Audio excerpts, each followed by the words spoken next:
The art of the celebration. Always some kind of beautiful. But as an audience, we see it as a performance. The hugs, the smiles, the piles, the fake piles. And the name of the show is Know Your Place. Yes, what we want to see in our favorite team celebrations are the stars emoting, the bench supporting, and the losers graveling and gracious. And beyond that, we want to see as many button-ups on storylines as we can possibly get. And that means hugs and whispers, odd pairings and whispers, more hugs and whispers. Man, we love hugs and whispers. Our expectations are so weird for this. We want what should be a moment of uncaged joy to be our personal season recap. But none of this is that straightforward. Knowing your place on this stage in this moment is not like some generational caste system. Knowing your place in this moment is determined entirely by what just happened. And that makes for some odd and revealing and absolutely memorable celebrations. And that's not even mentioning the wild cards, the idiots and the oblivious, the guys that just don't seem to get what's going on. But most of these celebrations are one-offs. So what happens when one team can't stop winning? Well, the machine becomes self-aware. The camera gazes at itself. The performers, instead of just being, they start performing. And that's what we're doing tonight. We're looking at 6 championship celebrations performed by the Chicago Bulls. And we're not looking at all of it. No parades, no trophies, barely any hats, just those 2 raw minutes. But first, a word from me.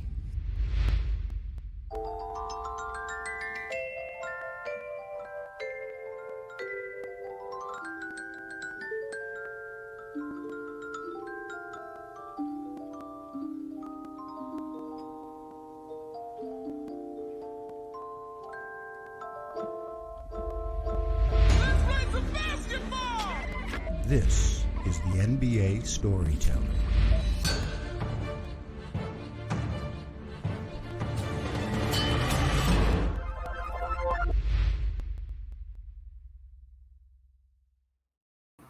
Welcome, the NBA Storyteller Live. This is our very first episode, and if this works, we're going to keep on doing it. This is not just me hollering at you. This is a discussion, right? People love to say that, but it is. And we're discussing dynamics today. We're going to watch these celebrations, and we're going to dig in to the details and the dynamics. And what I want you to do is not just watch these clips, play along. What do you see that's interesting? Put it in the comments, note it, see if we keep up, see if you're spotting what I spot. All right, and we're going to dig right into this. Let's roll the first clip, 1991. Let's go.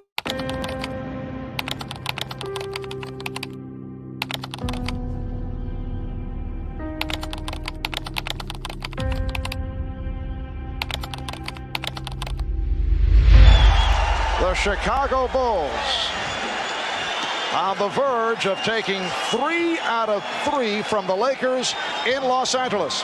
And tonight's Miller Genuine Draft Player of the game, the man with the hot hand down the stretch, John Paxson, who ripped this game open. And the Chicago Bulls have won their first ever NBA championship.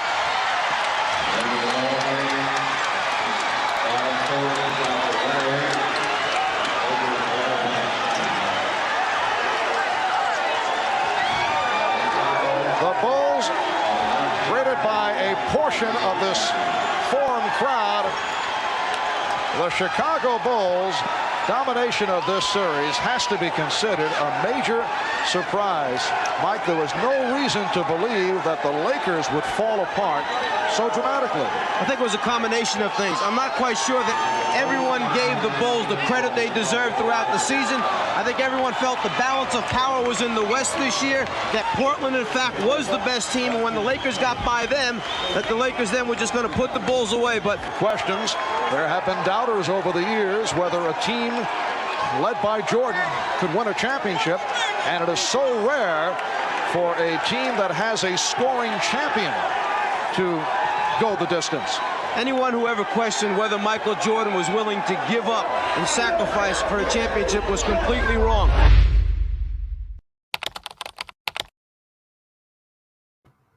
So what did you see? I saw a lot. And let's take a look at some of this as we break this stuff down. What I'm going through here, if you bring up my screen, is the main point is, I didn't even know this. John Paxson was named player of the game in the clinching finals game of the NBA Finals, even though Michael Jordan had 39 points. The man had 20 points, but he shot well in the fourth quarter. So like they like to do, they jumped on that narrative and gave him player of the game. But this was a special moment for him. And we're going to kind of notice that. But let's do some little things first here. First thing I noticed is Scottie Pippen. You know, we're watching a lot of Michael Jordan in these celebrations, but what is he doing during these celebrations? And the Chicago Bulls have... This guy here, he's got his little arm up. Just take note of that. Note it down. Next. This is another part of the final celebration that is going to get deeper and uglier. It's all about the ball. Who's got the ball? Where's the ball? And what we've noticed is that guys like this, in their warm-ups, seem to dart directly for the ball, and almost as if there's an expectation that it could be theirs, like the ball is in play. At Finals MVP trophy isn't, the accolades aren't, they won't be interviewed, but for some reason early in the 90s, they thought the ball was in play. So we got our friend right here going for the ball. Just keep your eye on that. What else did we notice? The group. This is what happens a lot during people's first championships. The group dynamic wins. Nobody's off doing their own thing yet. You know who's at the heart of that group? You see that bald head right there? That's Michael Jordan. He is in the middle of this group. And this may or may not be something that we ever see again. But you're going to go through that journey with us. Let's see what happens from the first to the sixth and how this group and what his dynamic and what his intentions are during these 2 minutes. This is raw and real. And let's see how much of a performative aspect this gains. And something else we have here, there's Scottie's arm again. There's that one arm up. The interesting aspect of this year was this was in LA. And they stormed the court for Chicago. How embarrassing is that? I mean, that's rough for the Forum. I mean, I know the Lakers were like they were getting old. It was near the end for them. But come on, your home crowd storming the court, like that old 80s storming the court, like that holdover where everybody just ran out there and just clothesline players.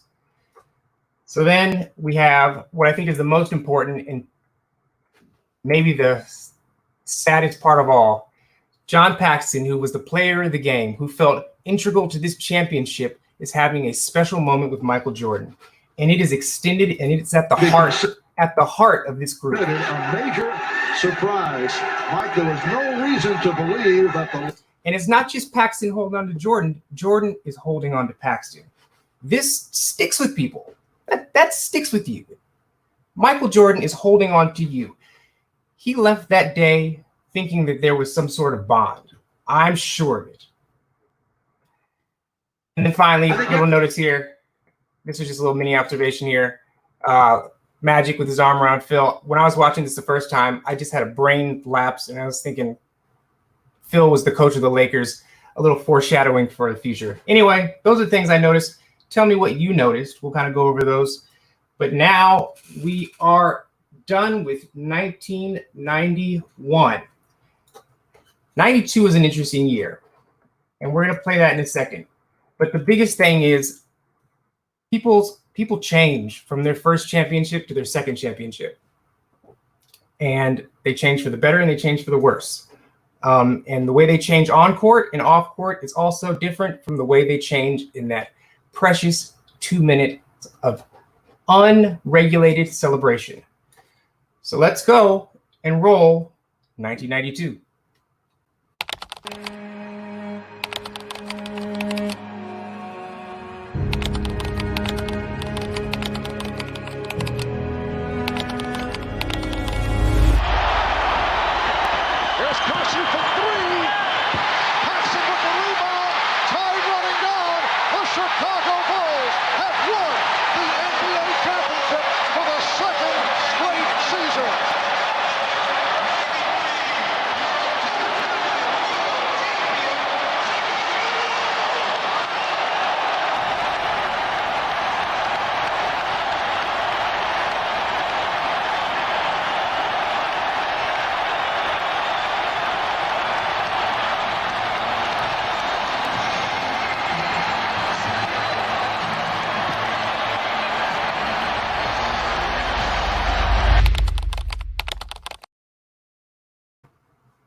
back. 92. Did you see it? Did you see it? Did you see how we'll get to it. It's subtle and it's sad. 92. The first thing we got in 92 is a very confident John Paxton. And I know he's confident because only the most confident players grab the ball at the end of the game and throw it up in the air. And we'll take a look at this guy. Watch him right there. Oh. He sends it up in the air. I mean, it takes a lot of confidence, fortitude to just throw the ball, knowing that there's a whole group of people who are speeding off of the bench just for a chance to get that ball. And you can see that simultaneously as he's about to throw the ball up, arrow number 1 there. We've got our buddy here, arrow number 2, who is coming off the bench. Just watch his trajectory. Watch where he comes from. He's coming from directly off the bench because he's in his warm-ups. There's a lot of warm-up. These guys in the warm-ups, they play some major roles in these celebrations. It's their one shining moment. He comes directly off the bench, change of direction. Look at that. What's funny is he basically does a Euro step through the key.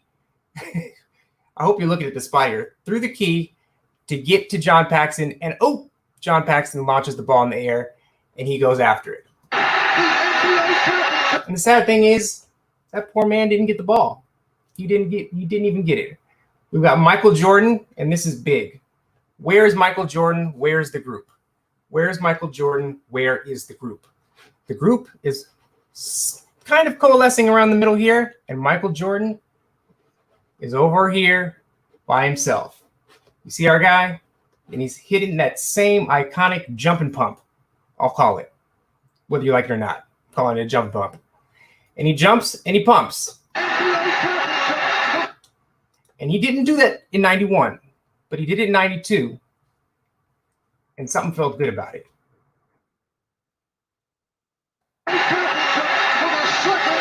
And here it is.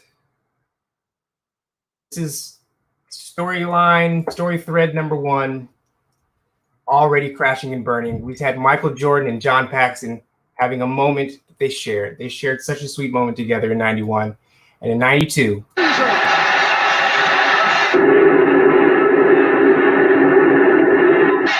did you see it? Did you see John Paxton literally trying to pull Michael Jordan out of the air for some alone time? If I had some sad music right now, we'll get that for the next episode. But that is that hurts because all he wants is his alone time with his buddy, his championship celebration buddy. But Jordan has moved on.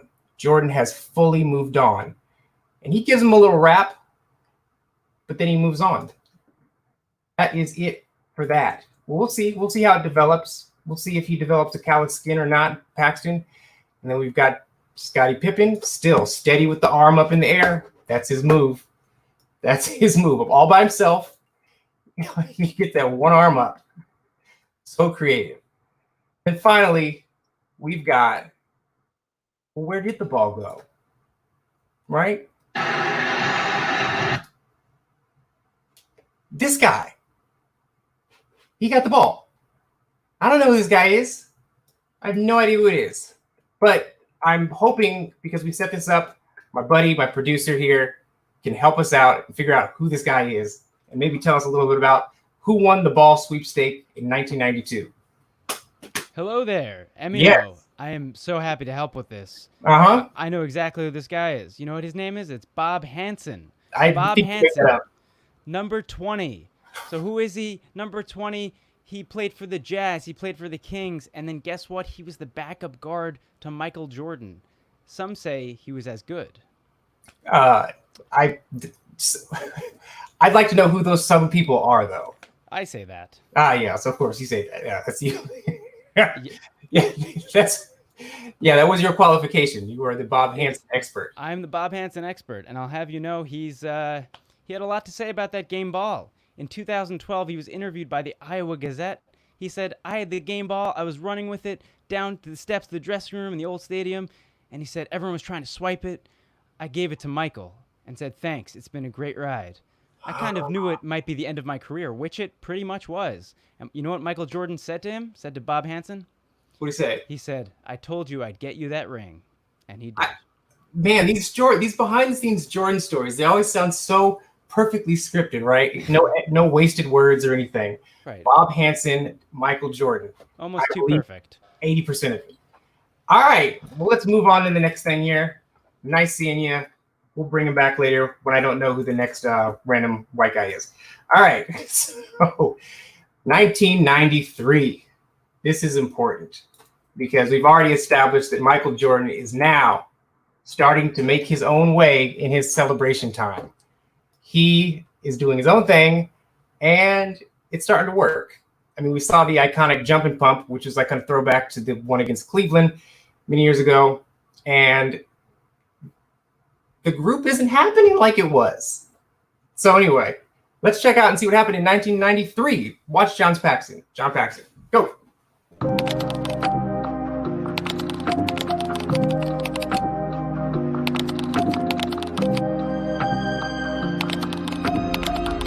Here's Johnson. Johnson gets, no, he could not get it off. Knocked away by Grant. It's all over. The Chicago Bulls have won 3 straight NBA championships. A 3-point shot by John Paxson, the game winner. The Bulls with a record low, only 12 points. In the fourth quarter, that is a NBA Finals record low, but it was enough.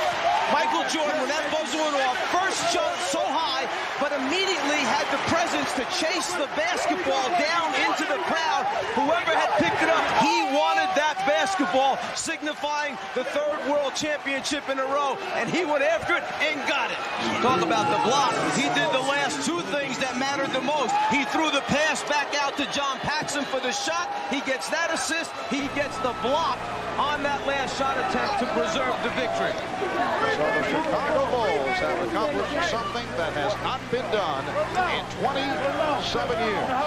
They have become only the 3rd team in NBA history to win 3 in a row. Yeah, that got a little spicy at the end there. But the first thing we have to notice here is that the game has changed.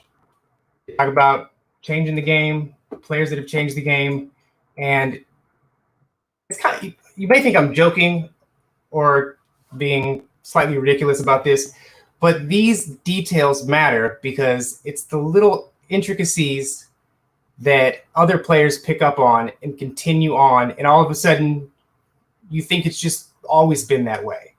Michael Jordan in this situation, first of all, right at the end here, he hits his jump and pump. So that seems to be a regular part of the routine now. Right at the top of the key or right at the free throw line. He gets one jump and pump because you know what? He's in the game. The man is in the game for the ball. And he immediately dashes out from the top of the key to go find that ball. Watch him. He's gone. The man is gone. We have the group, which we didn't get much last year. In 92, we didn't get the group so much. You see who's in that group? John Paxson over here. And Jordan took off. Now, in 91 and 92, we had role players with their warm-ups on going after the ball. And one of them ended up giving the ball. Maybe that's how Jordan got a taste for it, you know. But he said, you know what? I just love competition. I want to beat the crap out of anybody at any game. And he said, I'm going to win this competition going for the ball. So he went into the stands for the ball, and he got one jump and pump in. There's Scotty, one arm up, all by himself. All by himself. With a record low, only 12 points in the fourth quarter. That is a NBA Finals record low, but it was enough. Michael Jordan. And this is another thing I want to show. He's got the ball there. See that down there? He holds on tight to that. This is a new thing. This is a new thing for Michael Jordan. In later years, we'll see how he deals with the ball and how he's just handed the ball as if it's expected. And that's stuff we start to see later on too, but this is new for him. He's jumping. Now he's back with the group a little bit. But the interesting part about this is people hold on to Jordan, and he gives them a little bit of daylight, a little bit of time. But he wants out of there. He wants to get out of there. All right, we continue on. The next thing we got here, next thing that I'm noticing is right here, we have an actual hug from Michael Jordan. And you know how you can tell it's a genuine hug? Because his hands are involved. You see, when Michael Jordan doesn't want to hug you, you know it. His arms are straight down. They're just straight down. And it's like you're hugging a mannequin or a corpse or something. He's just as cold as a corpse, right? And he just wants out. This is one of the few ones on court, other than year one, where he really wraps his arm around somebody. You know, we're going somewhere, and that means something. These little moments he has on the court, they mean something for him. And then this is my second favorite. I call it a gotcha hug.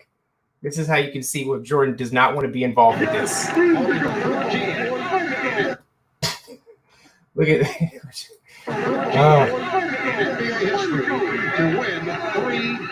I mean, I don't know. Is that some Jerome Kersey knockoff? Look at it.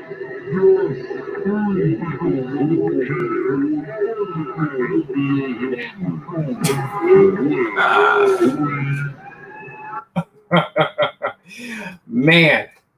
And that is the first three-peat. There we go. That is the first three-peat. So I don't have the actual ad. We're going to go for a quick ad break, but the ad break's staying right here. Don't go anywhere. Keep it right here. This is not an ad break necessarily. It's an ad plead. Dear Aquanote, please sponsor the show. Every time I'm in the shower, I write on you. You line the inside of the shower, and instead of my thoughts going down the drain or up in smoke, they stick on the wall. Aquanote, I'm sure you probably went out of business, but in case you haven't, sponsor the show. Maybe send me a few, and then I can give them away to the people watching, because we got to get some giveaways. Patreon people, other than the shirts that you absolutely are getting, I want to get you Aquanotes. I'm telling you, this will change your life until you become complacent and stop using them, and then your life will go back to normal. All right, that is the ad break there. So let's bring on our producer here, and let's see what we got for our halftime special here. Well, so what we're gonna need during our halftime special is some questions from everyone watching. We just need some questions about, anything that's happened so far. Do you have any questions about 91, 92, 93, the celebrations? What's on your mind? We'll pick the best ones, and we'll go back and forth. Let's see. Looking at the comments. All right. 58 seconds until we're done. 58 seconds. Okay. So let's see. All right, we need your questions. We have one from Benny Hanna. Oh, what? See, can we get that up there from Benny Hanna saying, "What happened with Paxson and MJ?" Oh, and I'm so glad you brought that up. Listen, because at the end there, in 1993, Paxson didn't even try. The man didn't even try. And I should have prefaced that 93 game. That was his big game, right, Ian? That's the game you get the big shot at the end. Yeah, that's right. But at that point, the relationship was fractured. At least the celebratory relationship. Because I don't think anybody could play you so hard like the way Jordan kept jumping up and down and just ignoring John Paxson. Do you have any self-respect to go up to him again for a hug? You're looking for a hug. I wouldn't have any self-respect at all. That's sort of how I am. That's a different issue. But the thing here, and this is really is a question. It's like all year long, you have a mindset, right? But in those moments that are familiar, I personally feel like I go back into that similar mindset. For example, every time I'm in the car, I look around my car and I say, well, crap, I should clean this car out. I should get rid of that and throw that out. And then I leave the car and immediately forget about it and go about my day, and it's nothing. So I get back in the car and my car mindset is back on. Like, what the hell is wrong with you? You haven't cleaned the car. So that's what I think happens in these championship moments. I feel like there's a championship mindset where John is like, oh, we're here again. Right. This guy just disrespected me. I don't know. What do you think? Yeah. I think that's true. I think, look, and to your car analogy, I don't have a car. So I just walk everywhere. I can relate as much as I'm trying. Let's see. Let's go back to the questions for a second. Okay. Here's an interesting one. Oh, I hope that so. I'm just reading now from 51 Dutchman. Oh, Jesus. Let's see. Can we get that up, Kurt? Those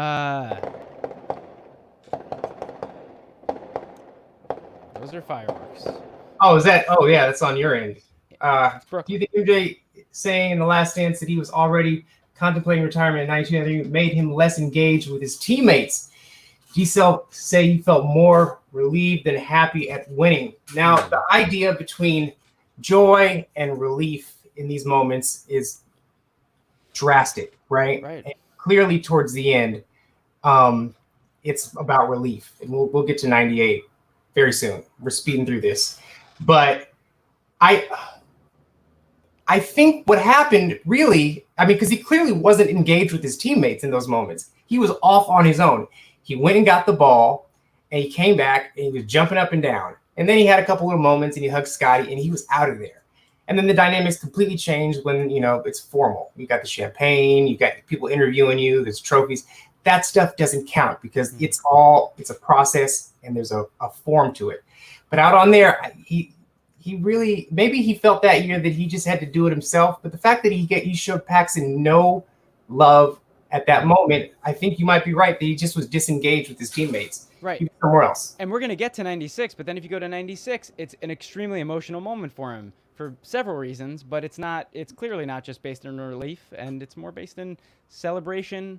We'll get to that soon. So, yeah. Great. I think, well, you know what? Let's keep it going. Let's do it. Feel free to keep putting questions in there. You might just be part of the show, but we're gonna end halftime and go to 1996. Let's do it. Yeah, just roll it right away. Roll 96. Let's go. And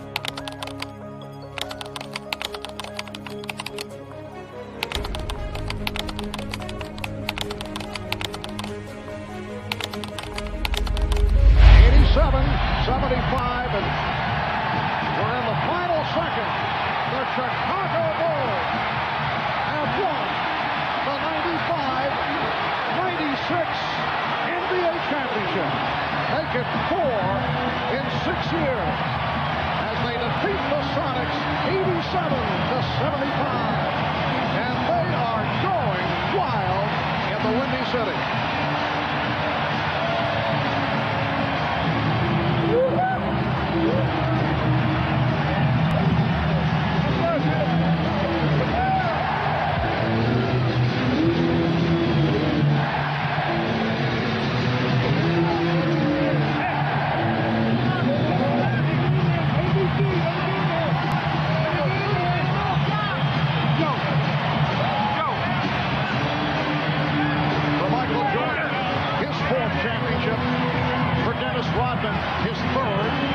With Detroit, and the Bulls are able to, as Michael Jordan has often said, complete the picture. Michael Jordan, we're told, has won Most Valuable Player honors for this final series. It was not a particularly good shooting series for Michael, and he finished tonight only 5 of 19, but 11 of 12 at the line, 22 points, and also had 7 assists. And the first time in the history of the NBA that one player has won the regular season Most Valuable Player, All-Star Most Valuable Player, and NBA Finals. A tremendous accomplishment by Michael Jordan.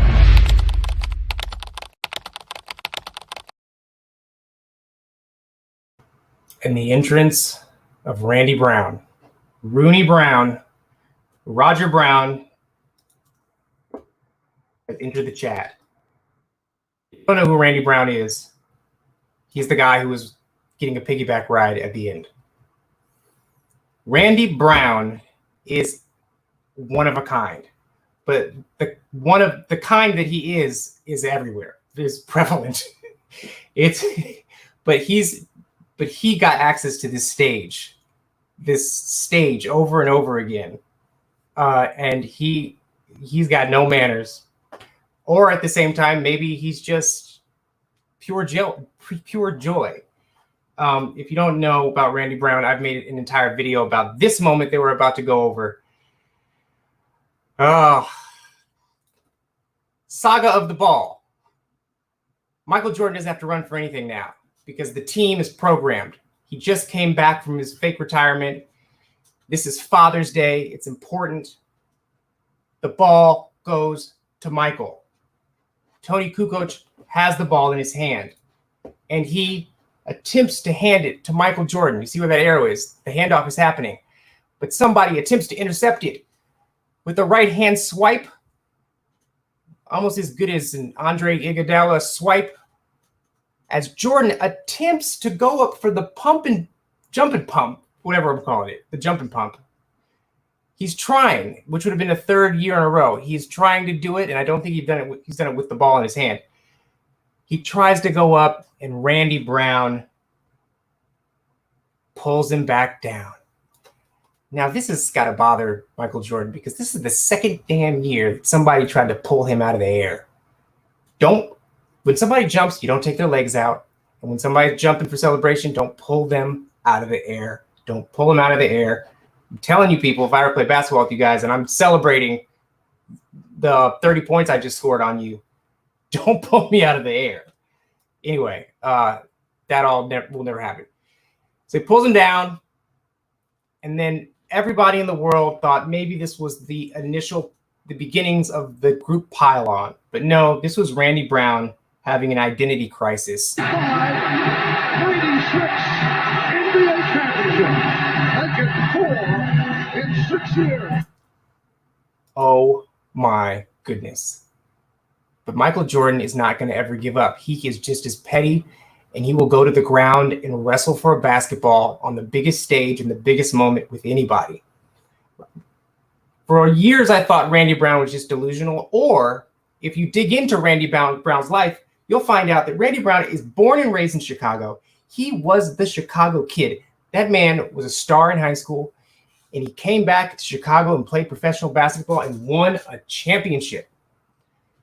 You know his family's in the stands. His family, they are in the stands. This is his moment. He probably knows more people in the crowd than Michael Jordan does. Why wouldn't he go for the ball? We're all the main actor in our own stories. Randy Brown, Roger Brown is starring in his own story. And in his story, in that delusional moment of grandeur, he deserved the ball. But unfortunately, literally nobody in the rest of the world thought that he should have it. And he looks like an absolute fool. Okay, Dennis Rodman still giving out good hugs. Look at him rocking back. They just rock back and forth. That's a meaningful, deep hug. Open hand on the back here. Look at that. I don't know what's going on. Like if they had been through some stuff, or like they'd been talking, but that moment, just Dennis Rodman knows how to celebrate with people in these moments. That's the best of Dennis Rodman. Again, once Michael Jordan wins the wrestling match, Rodman actually kind of leans over on him. And I think this is the only person that I would accept that from. I would only accept this from Dennis Rodman, where Michael Jordan's on the ground by himself, having his emotional moment after he just won the wrestling match. He's probably down there, counting the money that he just took out of Randy Brown's shoe. And Rodman goes down and says something. I would love to know what Rodman said to him. Maybe, Ian, we can book him on the show next month. Okay, put that on the list. But then we keep going on. Jordan pops up. He gets out. And you know what? The man's got time for nobody. He's got time for nobody. Scotty, not Ron. He's gone. Michael Jordan is out of there. We talked about how he was disillusioned with his teammates before. Obviously, he was focused on something else. His dad had just died or was murdered, and this was on Father's Day. First time his dad wasn't there for a championship or a playoff series, I believe. So it meant a lot. But it meant so much to him in all that moment that he had literally no time for his teammates. And then somehow Dennis Rodman has no shirt on, and Randy the Clown, Ridley over here is getting a piggyback ride. Okay, so the interesting thing about 1996, and here's a fun little tangent here. This is iconic. Michael Jordan on the ground. Michael Jordan on the ground backstage was iconic. Michael Jordan jumping up in the air with the jumping pump is iconic. These are iconic moments, iconic poses. Funny enough, they don't involve anybody else. That's how we remember it. For some reason, we remember championships in individual moments. They keep trying to beat it over our head that it's a team thing, but no, we get a shot of Kobe standing on the scorer's table, and that's what the championship ends up being. But what's funny is, at this point, 4 championships in, Michael Jordan is good at it. And it's almost effortless. He's going to get his alone time. His teammates have been trained to back the F up. Clearly, Rodman had his moment here. But look at this. He's surrounded by these photographers, and they're all just looking at him. They're just looking at him, fanning him off, and that's it. They're just looking at him. Teammates aren't going down there. They know, leave Jordan the F alone, but he knows how to get those iconic moments. There's another player who claims to be good or better, a lot of people do, than Michael Jordan, and searching for his iconic moment. And I don't think he's achieved it yet. Let's take a look at LeBron James in his most recent championship moment. Let's roll that if we have that. Iguodala to inbound. Shumpert trying to stay with Curry. Catches one dribble, steps back, puts up a 3. Won't go. Rebound tip taken by Spates. Final seconds. It's over. It's over. Cleveland is a city of champions once again. The Cavaliers are NBA champions.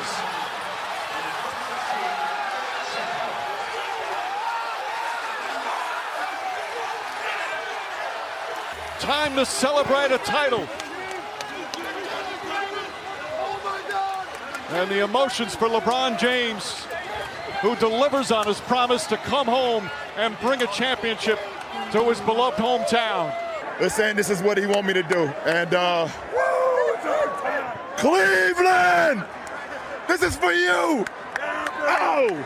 LeBron, you did what no other team had been able to do, coming back from a 3-1 deficit in the finals. And to do that, you had to win twice in a place that proved too much for so many teams. What did you find in Game 5 here?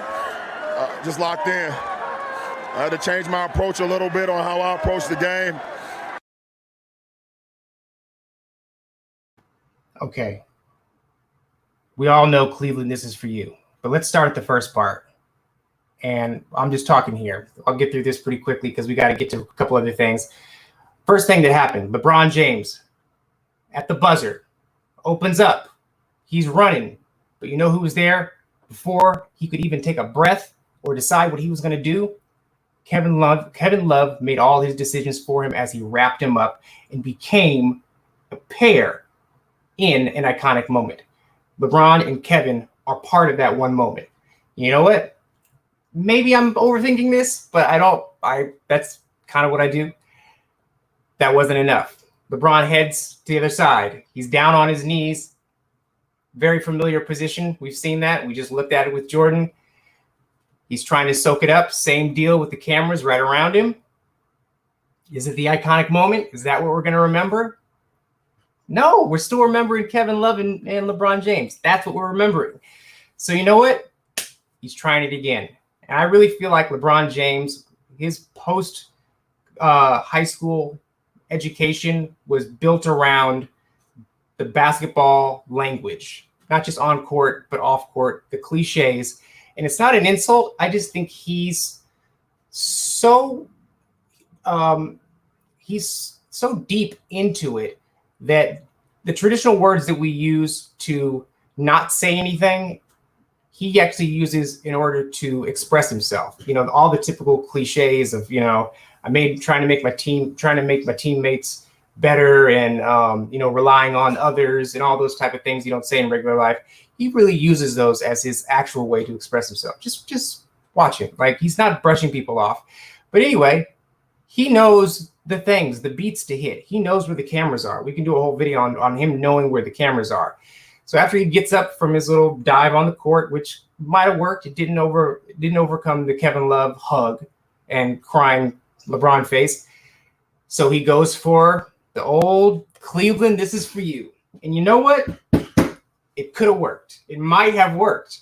But some person in the truck, in the production truck, decided to cut away. The director to cut away, and they start showing video of Kevin Love hugging LeBron James right as LeBron James is screaming, Cleveland, this is for you. Oh, Cleveland, oh, you know, or something like that. So it totally took the wind out of his sails, because we don't have that clip. Somewhere that clip exists, but we haven't seen it. Him on camera screaming, Cleveland, this is for you. And as a result, it doesn't go into the montages. It doesn't go into the finals montages with everything else, with Magic at the, you know, hugging at the end of his first championship, you know, with Michael Jordan switching hands in the layup.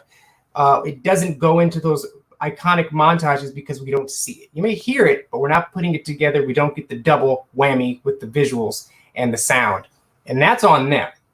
But it's funny, the Cleveland screaming, Cleveland, this is for you. Obviously, that is a callback. That is something that was seated in his mind.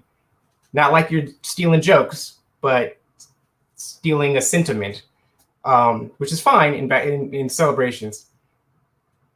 He was calling back to this guy here, Kevin Garnett. If we have that, let's roll that. League MVP, Defensive Player of the Year. Now it's time to add to your resume. NBA champion. How does that sound?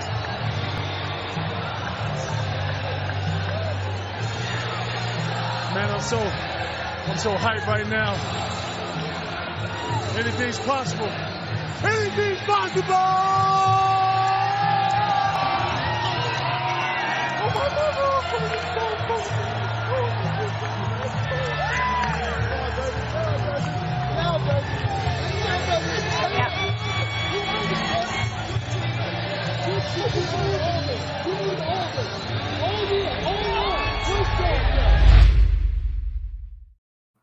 I love the end. After anything is possible, he's like, says something. I don't know what he says, but it's real. Or is it? Kevin Garnett, my theory on Kevin Garnett is that he is a character that he built. Kevin Garnett, the one that we know, the crazy one, the one that's intimidating, the one that slaps the floor and gets in people's faces and says inappropriate things about Carmelo Anthony's wife, that Kevin Garnett, he doesn't exist. And we've had discussions about this. Kevin Garnett before the NBA was a slightly different chap. And when he's in the NBA, he built himself up to be a maniac, a crazy person. And there's a whole generation of people, younger people like Patrick Beverley, who actually believe and idolize the character of Kevin Garnett. They believe that. But there's a whole group of people that came up with him who just call him fake. There's a lot of people. We'll do that later. One day I'll make my Kevin Garnett video. But this is kind of it. So he needs to hype himself up to become the character that he is on the court. And before the game starts, he hits his head on the little, the basketball stand, right? You'll see him talking to himself. These are the things that you do to hype yourself up. If you are thoroughly crazy or just that person in real life that is liable to do anything on the basketball court, you don't have to talk about it. You don't have to warm yourself up to it. You just are that person. I mean, I'm not going to avoid just listing people who I think are unstable on the basketball court, but Kevin Garnett played the role. He played it so well that people believe it. But what I'm saying here is even in that moment, you can see the whole performance coming together. Screaming at the top of your lungs, anything is possible, while somebody's asking you a completely different question is not regular. So when he did that, it did take a little bit of confidence, right? And you can hear him warming himself up. He warms himself up to the scream. He's like, oh, I'm so hyped right now. Oh, he's just like he's in it. He's believing, he's feeding. It's a feedback loop. And he's building until he gets the Kevin Garnett character fully in place, and then he just loses it, right? And beautifully, that's what we'll get stuck with, and that's what we'll stay with. But I remember watching that, and it was ridiculous when it happened, you know? And what we also got is we got it on camera. So that's why it's an iconic moment. We get that. We get that to live with. And in the end, if you establish a character so well that you believe it yourself, are you just the character? Is that you? I don't know. But I do know that Kevin Garnett doesn't walk onto the court or wake up every day the maniacal, in-your-face force that might bite your toes off. He has to warm himself up. Can we just play that clip one more time? Is that possible? The Kevin Garnett clip. League MVP, Defensive Player of the Year. Now it's time to add to your resume. NBA champion. How does that sound?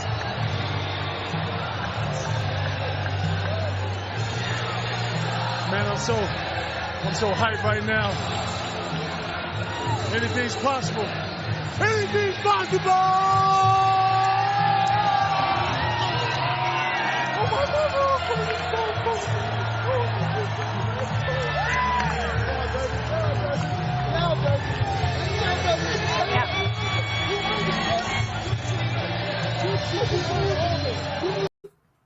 Okay, and there we have it. That's what I think about Kevin Garnett. I actually got it out for once in a video. Take that, procrastination and self-sabotage. Okay, now let's move on. This is big, and we're going to speed through these because we're going to keep this thing as close to an hour as possible. Let's go to a critical year. This is big. This is one of my favorites. This is my favorite. Watch, man. You guys know. You know all the dynamics now. You've seen it. You know what Scotty does. You know what Michael does. You know what these other people do. You know how Michael performs in these moments or performs. Let's watch all together. Take notes. 1997.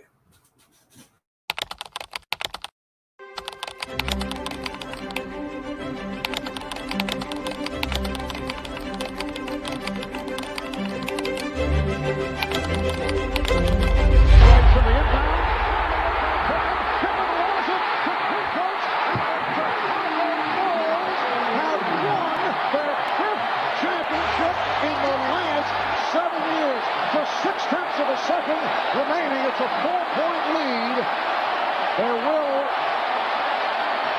well, probably they'll say now it's over.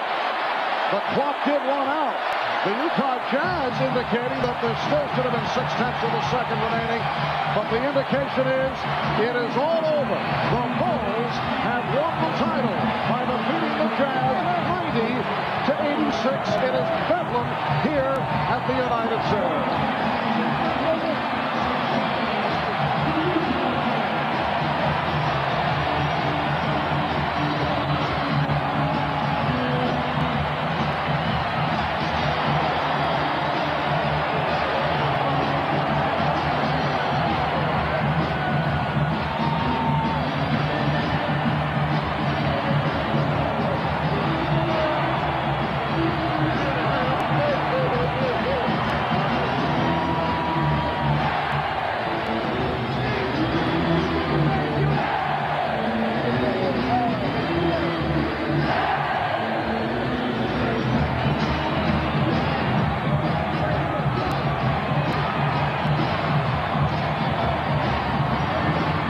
Chicago Bulls, their second straight championship, 5 in 7 years, continues here at the United Center in Chicago. Well, it was obviously Michael Jordan and Scottie Pippen carrying the offensive load, but they desperately needed their supporting cast, not with any mammoth numbers or anything like that, but just key plays here and there. They got it from Judd Bushler. They got it from Tony Kukoc on that last defensive play. And did they ever get it from Steve Kerr?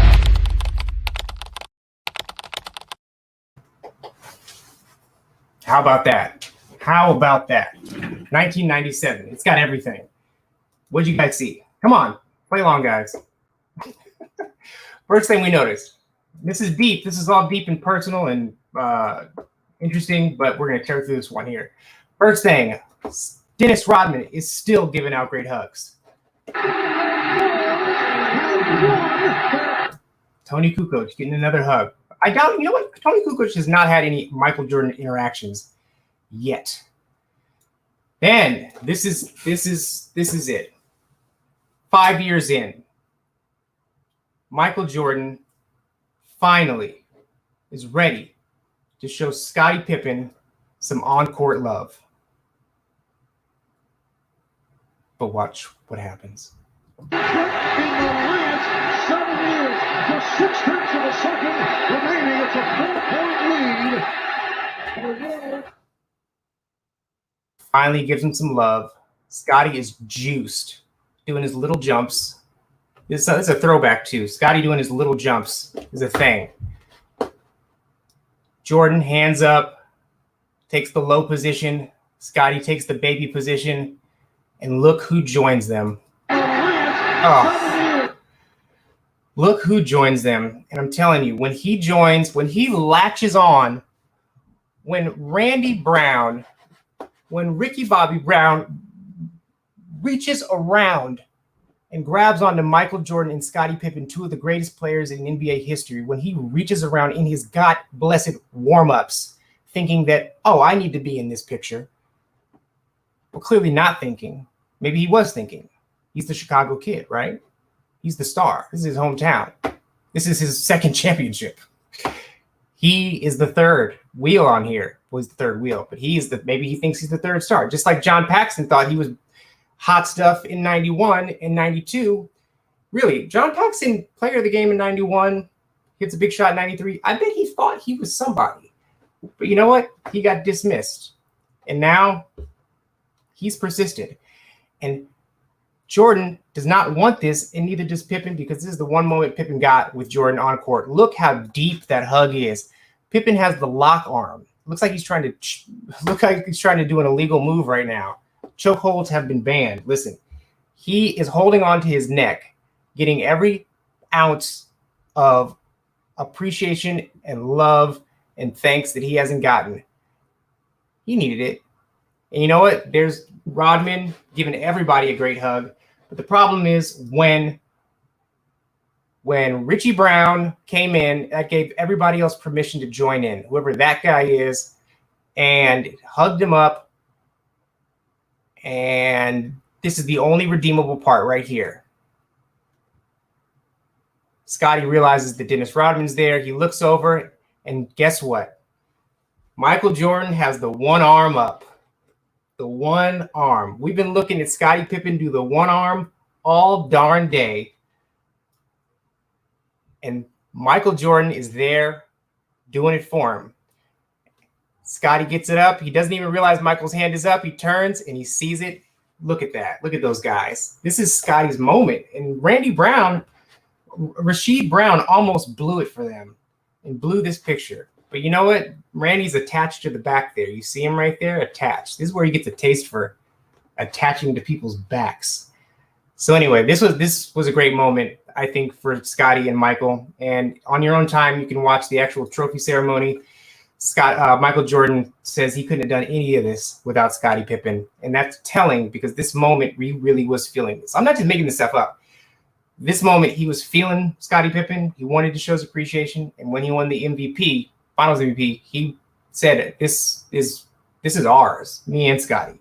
So that year, he was feeling it. Jordan gets trapped in the group. He doesn't want any part of it. He's out of there.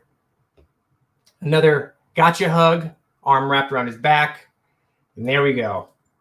Steve Kerr. Steve Kerr had a big moment tonight. He was the guy who hit that shot. And we can talk about that shot in a different video. There's a whole revelation there that nobody's realized. But Jibby Bushler with the cradle, the cradle and the arm. Steve Kerr looks like a giant baby. He is a full-grown baby right there. And it's not even just the hug. It's that he's all in the neck area with his head. And then when Jub Bushler grabs the back of his head, that is what you do to a 3-year-old or a 2-year-old or a partner. I don't know. But he is owning him right now. But you know what? In these moments, it's okay. Sometimes it all sheds and you become a baby. Sometimes you become a baby, and sometimes you need your Jed Bushler to be there to hold you. And he's not the only one. Kobe was a baby. We've seen Kobe. Look, his very first championship, he went right onto Shaq, legs wrapped. That's the key. Either your head has to be down in the person's neck, they got to be grabbing the back of your head, and the kicker, the trifecta, would be the legs wrapped around. That was only a split second for Kobe Bryant, but he sure did wrap his legs around because he was feeling that completely. And you know what? He's not the only baby. There's been other babies. We've got Magic Johnson. He was a baby. This was his first game. It looks like a championship, but this was Magic Johnson's first game when Kareem Abdul-Jabbar hit a buzzer beater that won the game. Magic Johnson ran over and jumped on him, and there was a temporary leg wrap. But you see, head and neck, that's baby status. And you know what? Sometimes it's okay. All right, look at him. All right, let's go back to the screen here. Jed Bushler will not remove his hand from his neck. Now it's getting weird. All right, home stretch. This is big. This is revolutionary, and I wanted to get to this because I don't think people are going to believe me, but Michael Jordan is about to do something that nobody in a championship moment had ever done before. It is all over. The boys have won the title. He's up on the scores table. Look at him. He's up on the scores table. And I'm not wrong. Nobody had ever done this as an individual celebration, really. Isaiah wasn't doing it. Magic wasn't doing it. Kareem wasn't doing it. Bird wasn't doing it. There were some other things, but standing there in the adornment of the crowd, one-on-one, embracing all the roar and the droplets coming from the crowd, this was a new way to celebrate, and I am 100% sure of that. You said 100% sure. I gotta bring up a photo that might dispute what you're saying. Okay, so Kurt, can we pull that photo up? Oh, you work with Kurt? I work with Kurt. Okay, all right. Kurt, our amazing man on tech. What we're seeing here is Dave Cowens, Celtics star. He's standing on the scorer's table. Definitely not doing anything else. He's on the scorer's table. That's the 1976 Celtics Cavs game. Dave Cowens, another one where Dave Cowens from the ground, that guy with the amazing steal on the ground. I'm going to go ahead and say that he is floating, and this is an optical illusion. Well, you and Sports Illustrated would be saying you would be saying the same thing. You'd both be saying that he's not standing on the scorer's table. He's just jumping up and down. But I have to disagree with you. In my personal opinion, he looks like he's on the scorer's table. I guess we'll just have to agree to disagree, even though there's a cold hard fact. You can take your alternative facts and run with it. That man jumps very awkward, by the way. Who jumps with their legs like completely straight? Oh, yes. He's going to hit the ground and just destroy his knees. His knees are going to be in a lot of pain, but would be if he's jumping up and down, which he's on the scorer's table, of course. We don't, yeah. That's my story, and I'm sticking to it. I'll be out there with my stories. All right. Let's get him on the show next time. All right. Book him. I'll book him. All right. We got Rodman and we got Cowens. Got it. Writing it down. All right, so what do we have next here? Dave Cowens. He really would bring Dave Cowens onto this. Like, find a way to bring Dave Cowens. I made a whole video about how I'm sick of Dave Cowens, and somehow he sneaks onto this show. All right, so anyway, he's up on the scores table. I thought that was pretty unique. It still is, and I'm not joking. I really think he's a pioneer there.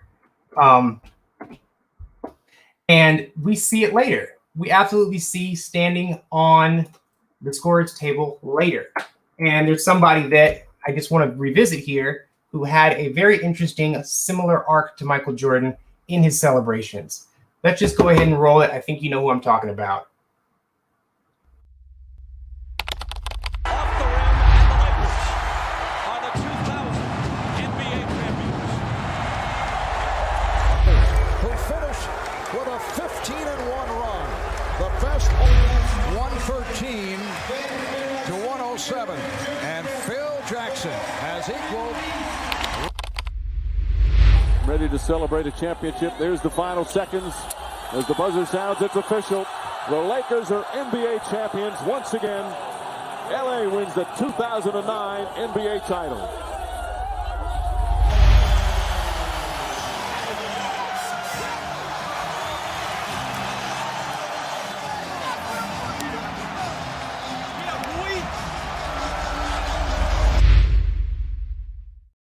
And the beauty there, once he shed the Shaq years and was on his own and fully adopted the alternate reality Michael Jordan persona on the court, he also brought with him the celebratory Michael Jordan persona, the jump and pump in championship number 4. And then in championship number 5, he was on the scores table, solo on the scores table. I think that was brought to us by Michael Jordan. I mean, it's not even just, I'm not even trying to pile on about how great I think he is. I just think there's a little idiosyncratic, never mind, I'm not even gonna try that word, idiosyncrasies that Michael Jordan brought to the game that we just saw as that's what you do when you celebrate. And it fed into everybody, you know, from just the fist pump, the jumping, the scores table thing. I mean, please show me somebody before him who was on there during the finals. And we get some real Michael Jordan hugs. He's reaching the end, and he's hugging people now. And then he goes back to the scores table, and here it is, the most embarrassing moment. This may top anything Randy Brown has ever done. For the Chicago Bulls, their second straight championship climb in 7 years could continue here at the United Center in Chicago.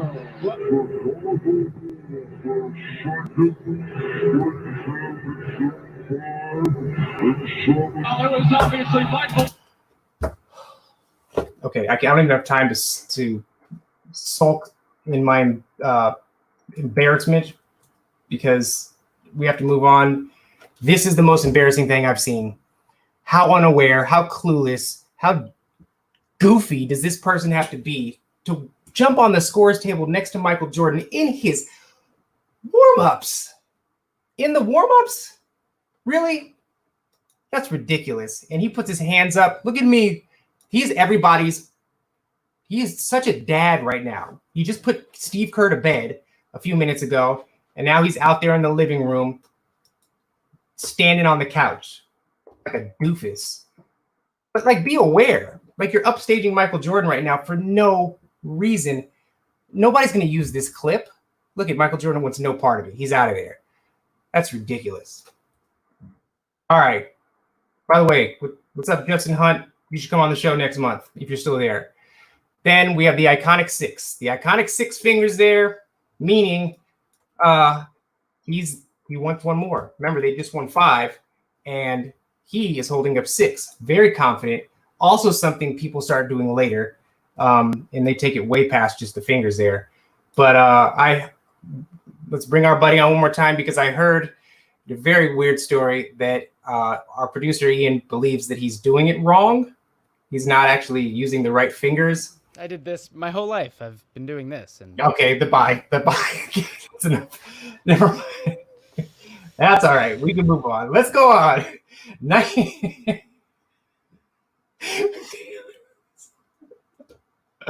All right.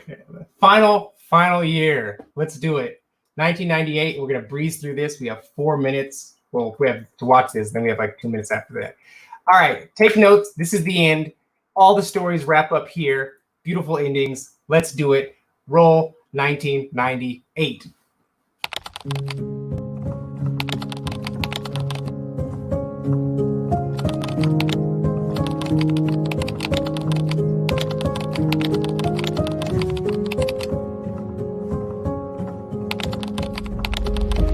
If they score, there's a game. And 2 out of 3 in Chicago. Thanks, boy. Dave, thank you, boy. Thanks, Mike. Statistically, especially in terms of shooting percentage, Michael Jordan has had better games. But when you consider at age 35, the games he's played this year, the grinding minutes he's played, and Scottie Pippen being all but incapacitated tonight, and the fact that they're on the road, and the fact that the odds would shift to Utah's favor for a Game 7, yes, MJ rose again.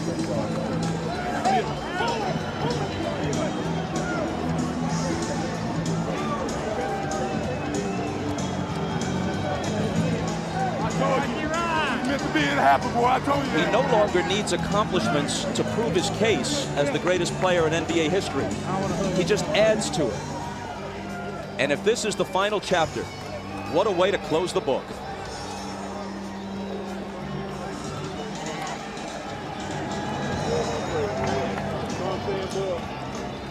I tell you, Bob, as you look at Scottie Pippen there, I remember all Scottie ever heard about was the migraine headache and that he couldn't play with pain. Well, today, they could not have won this game without him. Just his presence being out there. He made some big shots. He fed the post. He did all the little things for Chicago, and his numbers aren't going to show it.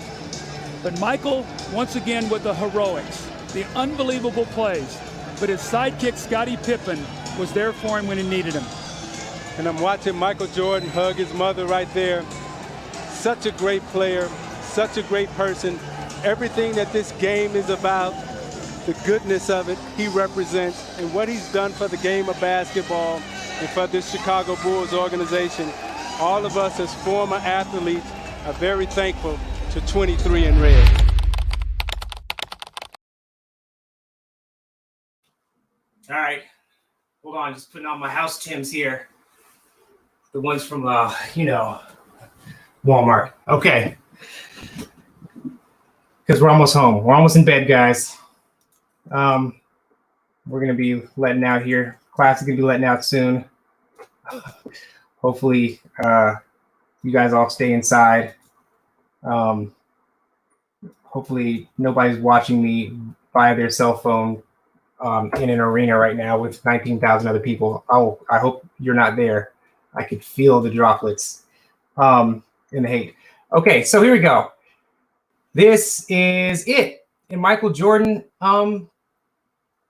is somber, right? He's not running for the ball. He gives us the iconic jump and pump to finish it off. He finishes strong with the jump and pump. He brought it to us in year 2, and he kept with it all the way to the end. That is consistency, and it's planning. You can't act like it's just spontaneous. He knows he's got to do his thing. And now, if you notice, there is no group. There is no initial group. These people are so far gone and so far into this process. It's a room full of individual celebrations that eventually coalesce to something. Michael Jordan, 6 fingers, showing that he delivered, brings it to the crowd, shows the crowd the 6 fingers. I wish he would have jumped on the scores table there. Then we've got a series of gotcha hugs. Watch this gentleman grab Michael Jordan. I don't know who he is. Watch this. NBA championship, and it's their... Jordan wants nothing to do with it, but he handles it very well. Michael Jordan handles the gotcha grabs very well because he just keeps his hands up or keeps them down and lets the person go through their little emotional moment. He almost knocks somebody out here with his elbow, keeps it moving, and then the piece de resistance, right? That's a thing, right? Here it is. This is Randy Brown at his best. And I didn't even notice this last time. 97 is when Scottie and Michael Jordan were having their moment together. And Randy Brown latched onto the back of both of them. And he shifted and he ended up holding him holding both of them from behind. Randy likes to grab you from behind. And he perfected it here. Watch Randy. Three-peat. Oh.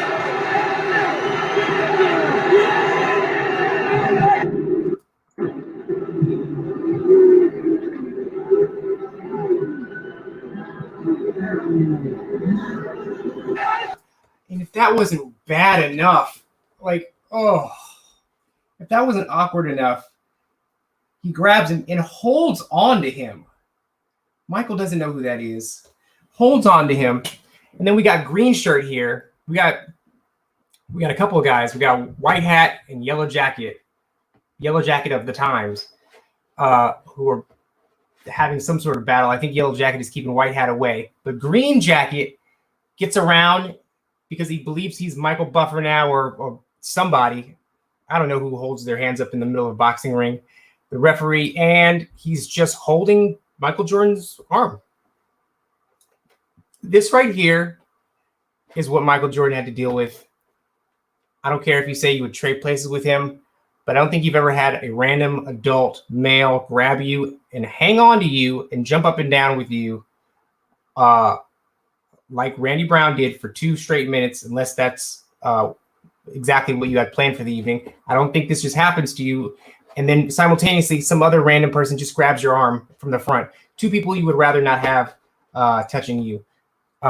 They just latch on. It's like they're...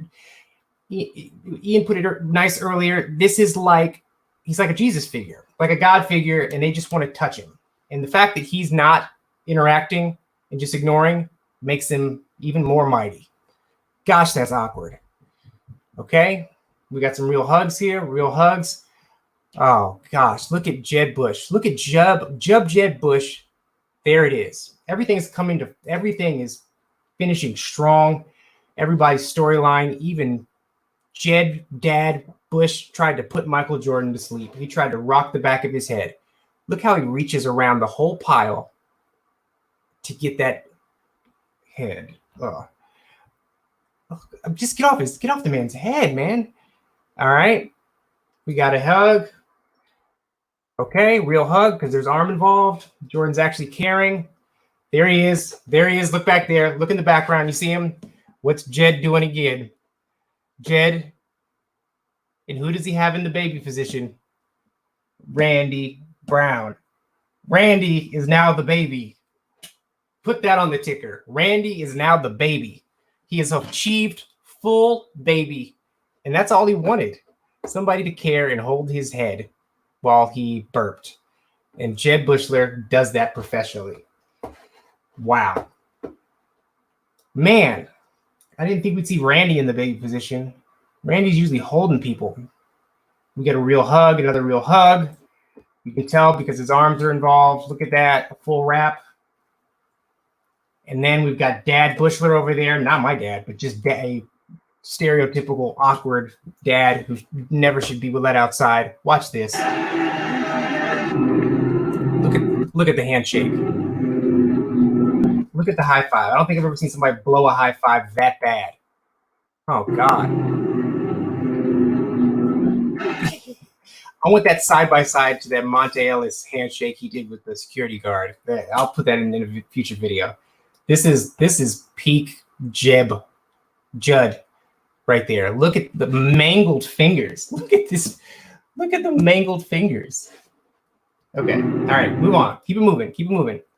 We got Steve Kerr in the background, continuing to be a baby. He always takes the top position in the hug. Personality trait. And there we go. Everything's coming together, guys. Full story, right?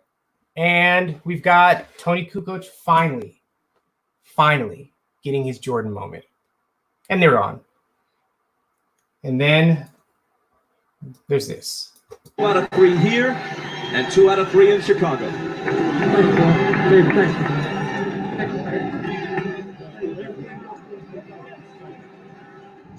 Statistically, especially in terms of... He said, thank you, Mike. Thank you for everything you've done. Randy Brown hugged him on the front and said, thank you, Mike. Thank you for everything you've done. That was a beautiful moment. And it almost makes him not seem delusional. It makes him seem like he was just going for the ride. He had a front seat, and he knows it's over, and he wants to thank Michael for the journey. Scottie Pippen was there for him when he needed him. Nope. And I'm watching it. He represents and what he's done. And then finally, the worst one, the poor man looking for a miracle leans in the mic. And what he's done for the. Woo. That man is in pure hug ecstasy, and he'll remember this forever. And I'd like to not let him forget it either. Let's get him on the show. Game of basketball. And that's where we're going to leave this.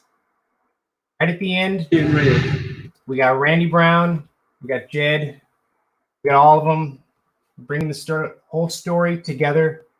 I do want to play something first, and then we're going to bring on a special segment. It's quick, but I want to roll this Randy Brown montage here.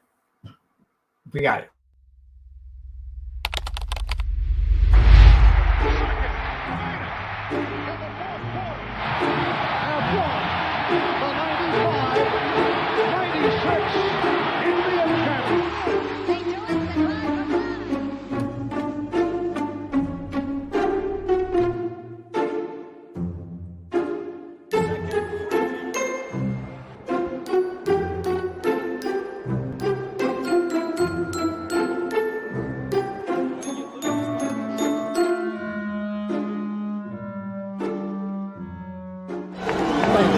David, thanks, boy. Thanks, Mike.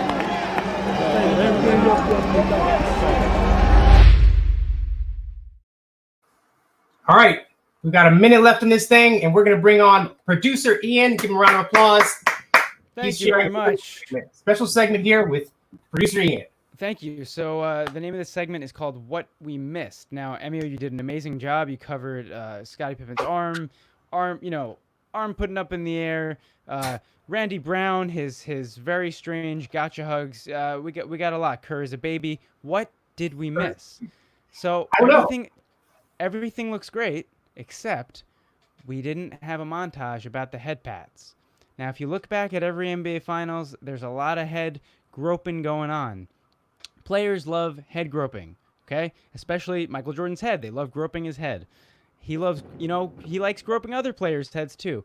But as you'll see in this montage coming up, head groping isn't just for players. I like head groping too, but that's not allowed. And that's fine. That's fine. That's just for me. Whatever. But, Kurt, can we play that montage of these head groping players and a surprise? 2 out of 3 in Chicago.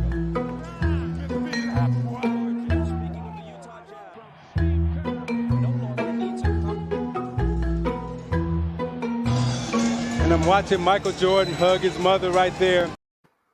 It's his mom. He groped his mom's head. Why would he touch the top of his mom's head? Why would he do that? Why would he do that? That's ridiculous. It's a bad choice.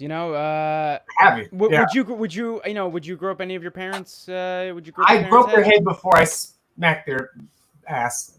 Wow. I mean, well, that's your choice, and that's okay. Whatever you want to do in the privacy of your home. But let's wrap this thing up. I'm so thankful for helping me put this together. This is just the beginning, folks. Anybody who stayed the whole time, God bless your soul. Go to my Patreon people. I'm going to give you a special shout out and some behind the scenes stuff and some extra little side content that I didn't put on here that I'll put on the Patreon. We're not even charging for this month again. Ian, follow him wherever he wants you to follow him. That could be on the street. I don't know. Yeah, I mean, if you want to follow me on the street, you are more than welcome. I have 0 followers in person, and in person. In person, yeah. I mean, social media. I'm working my way up, so you want to do that, and if you can, make sure to like and subscribe to NBA Storyteller and to Emio's channel. He does incredible work, and you guys are great. A great audience. You're great fans. You're very supportive, and you had some great comments in there and questions. So. It's mutual respect very clearly. So please like and subscribe. And this is only going to get better. We're going to do guests. The show will be extremely tighter. This is really just a pilot episode. This is a lot of fun. Hopefully nobody hates the direction of this, just imagine that it's a little tighter, and maybe guests and stuff like that. Follow Ian. He's a professional.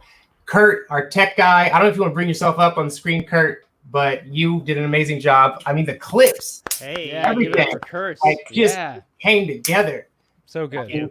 I met Kurt in the subway. He was asking for change, and I threw him some change, and then I said, "Hey, do you know how to be a technical director also?"